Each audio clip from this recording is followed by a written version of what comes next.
আমার সামনে যে ধানটি দেখতে পাচ্ছেন এইটি হচ্ছে রড মিনিকেটের আপডেট একটি ভ্যারাইটি রাজা মিনিকেট।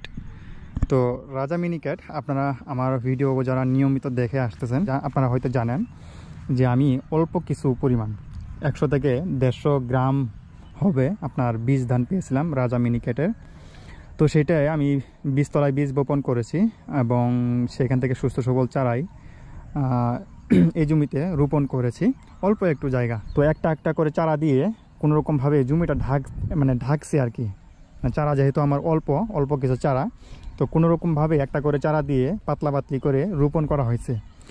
তো আজকে চারা রোপণের বয়স হচ্ছে আপনার 34 দিন পা রাখছে। 34 দিন বয়সে আজকে আমার রাজা মিনিকেট বর্তমান অবস্থা আপনাদেরকে দেখাবো। তো রড মিনিকেট একটু হালকা একটু খাটো টাইপের ধান হয়, কিন্তু রাজা মিনিকেট দেখে মনে হচ্ছে রড মিনিকেটের থেকে একটু উচ্চতাই মনে হয় একটু বেশি হবে। তো যে দেখেন একটি করে চারা রোপণ করেছিলাম, আজকে 34 দিন বয়স রাজা মিনিকেট। আপনাদেরকে একটু গোছাগুলো দেখাই, দেখেন দেখে মনে হচ্ছে খুবই ভালো অবস্থা। বাদ বাকি আসলে কীরকম হয় জানি না। আমি আবার পাঁচ কাঠি গুনেছি 15 থেকে 17, 18, 20, 22 এরকম পাঁচ কাঠি আমি গুনতে পেরেছি এই যে আজকে মাত্র 34 দিন বয়সে।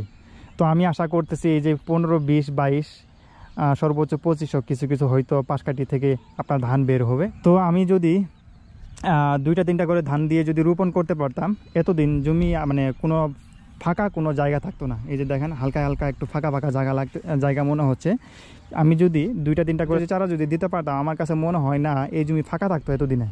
এতদিনে জমি একদম ভরপুর জমি হয়ে যেত, একদম ভরপুর জমি, একেবারে ভরপুর। আপনাদেরকে আরও দেখাই, যে দেখেন দেখতে পাচ্ছেন, দেখেন প্রত্যেকটা লাইনের পাশ কাঠি কত সুন্দরভাবে বের হচ্ছে। কিছু কিছু আপনার গুছা একটু চিকন মনে হচ্ছে, আবার ম্যাক্সিমাম গুছাই কিন্তু একুরেট গুছা দেখা যাচ্ছে, একেবারে সমান গুছা দেখা যাচ্ছে।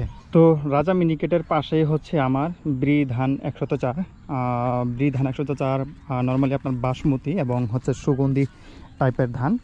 তো ব্রি ধান 104ও বেশ মাশাআল্লাহ খুবই ভালো হয়েছে। আপনাদের যদি বলি এটার সুগন্ধি মাত্রাটা খুবই ভালো। রোপণের পর থেকে মোটামুটিভাবে যখনই চারাগুলো সবুজ এবং পাশকাঠি বাড়তে শুরু করছে, তখন থেকেই কিন্তু আপনার সুগন্ধি পুরোপুরিভাবে জমে থাকে। আপনার জমিতে আসলে সুগন্ধির মাত্রাটা কিন্তু বোঝা যায়, ভালো রকমের সুগন্ধি কিন্তু নাকের মধ্যে পাওয়া যায় ব্রি ধান 104 থেকে। তো মাশাআল্লাহ খুবই সুন্দর হয়েছে। এটারও বয়স আজকে 34 দিন দেখতে পাচ্ছেন। এই যে এই জমিতেও আপনার ব্রি ধান 104 রোপণ করা হয়েছে, আবার এই পাশের জমিতেও ব্রি ধান 104 রোপণ করা হয়েছে। মূল কথা হচ্ছে আপনার প্রথমে এই প্লটে আমরা ডান্ডি রোপণ করেছি, তার পরবর্তী হচ্ছে আপনার রাজা মিনিকেট রোপণ করেছি, অ্যান্ড দেন পরেই আমরা এই যে ব্রি ধান 104 রোপণ করেছি। অর্থাৎ ওই চারাগুলো শেষ হয়ে যাওয়ার পরে আমরা ব্রি ধান 104 এখানে রোপণ করেছি। এই দিক দিয়ে শুরু করে একদম এই যে পুরো প্লটে কিন্তু আপনার ব্রি ধান 104 রোপণ করা হয়েছে। ইনশাল্লাহ এটার উৎপাদন যদি ভালো হয়, ব্রি ধান 104 এখান থেকে আমরা বীজ উৎপাদন কাজ করব। সামনে বীজ উৎপাদন প্লট আমরা তৈরি করেছি, খুব সুন্দরভাবে বাড়তেছে দেখতে পাচ্ছেন আপনারা। খুবই সুন্দর অবস্থা আছে ব্রি ধান 104, আছে 34 দিন বয়স এবং ভরপুর সুগন্ধি কিন্তু পাওয়া যাচ্ছে। তো এই যে আপনাদেরকে ওই পাশ থেকে দেখানোর চেষ্টা করেছি এবং বর্তমান এই পাশে আসলাম। দুই পাশে আপনাদেরকে দেখানোর চেষ্টা করতেছি আমার রাজা মিনিকেট। দেখতে পাচ্ছেন আপনারা এই যে এই জমি, এটা হচ্ছে আপনার রাজা মিনিকেট। প্রত্যেকটা গোছাই কিন্তু অনেক সুন্দরভাবেই কিন্তু দেখা যাচ্ছে, আজকে 34 দিন বয়সে অনেক সুন্দর দেখা যাচ্ছে। তবে দেখে মনে হচ্ছে চারাগুলো একটু উঁচুই হবে, ধান গাছ একটু উঁচু হবে। দেখতে পাচ্ছেন আপনারা ব্রি ধান 104 থেকে মোটামুটিভাবে ভালো রকম একটু উঁচু। তো এটা আমরা যদি উৎপাদন ভালো রকম দেখা যায়, রাজা মিনিকেট রড মিনিকেটের থেকেও যদি ভালো উৎপাদন পাওয়া যায়, আমরা এখান থেকে বীজ উৎপাদন কাজ করব ইনশাল্লাহ। বীজ উৎপাদন প্লট আমরা তৈরি করেছি, সামনে বুড়োতে আপনাদেরকে বীজ দিতে পারবো ইনশাল্লাহ, যদি ভালো রকম উৎপাদন হয়। আর যদি উৎপাদন রড মিনিকেটের থেকেও যদি কম হয়, তো সেই ক্ষেত্রে আসলে চাষাবাদ করে তেমন একটা লাভবান হওয়া যাবে না। তবে রাজা মিনিকেট কিন্তু আপনার রড মিনিকেটের থেকে কিন্তু একটু চিকন, একটু না মোটামুটিভাবে ভালো রকমের চিকন, রড মিনিকেটের থেকেও একটু চিকন। এখন এটার উৎপাদন কীরকম হবে সেটাই আসলে দেখার বিষয়। 34 দিন বয়সে আমার রাজা মিনিকেট এবং পাশেই হচ্ছে আপনার ডান্ডি।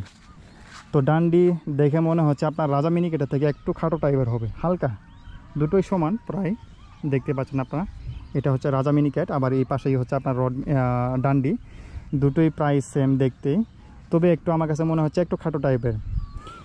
তো এই যে 34 দিন বয়স চলতেছে, আমরা অলমোস্ট ইউরিয়া সার এবং যাবতীয় রাসায়নিক সার দেওয়ার কাজ শেষ করে ফেলছি। শুধুমাত্র আমরা কিছু এক্সট্রা এমওপি সার প্রয়োগ করব।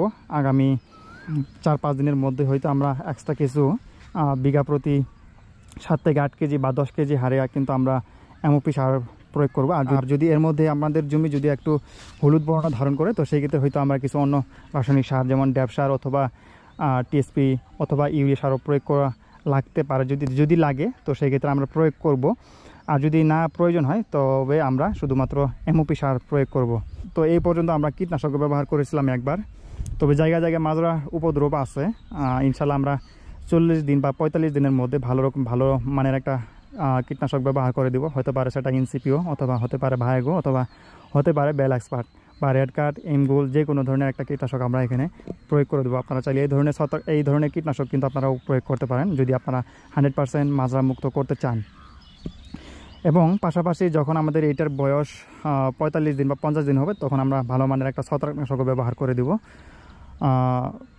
রাজা মিনিকেট এবং ডান্ডির মধ্যে।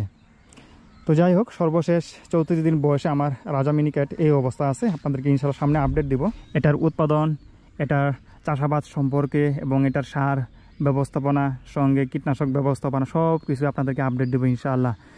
তো পরবর্তী আপডেট রাখার জন্য হলেও অবশ্যই চ্যানেলটি সাবস্ক্রাইব করে রাখতে পারেন এবং সেই সঙ্গে যারা ফেসবুক পেজ থেকে ভিডিওগুলো দেখেন অবশ্যই ফলো করে দিতে পারেন। তো যাই হোক, আজকের মতো ভিডিও এই পর্যন্তই। দেখা হচ্ছে নেক্সট ভিডিওতে। এতক্ষণ যারা ভিডিওটি কন্টিনিউ করেছেন অসংখ্য ধন্যবাদ। দেখা হচ্ছে নেক্সট কোনো ভিডিওতে। পরবর্তী ভিডিওগুলো দেখার আমন্ত্রণ রেখে আজকে বিদায় নিচ্ছি। বিদায় পালা, আল্লাহ হাফেজ, আসসালামু আলাইকুম। ভালো থাকবেন সবাই, সুস্থ থাকবেন।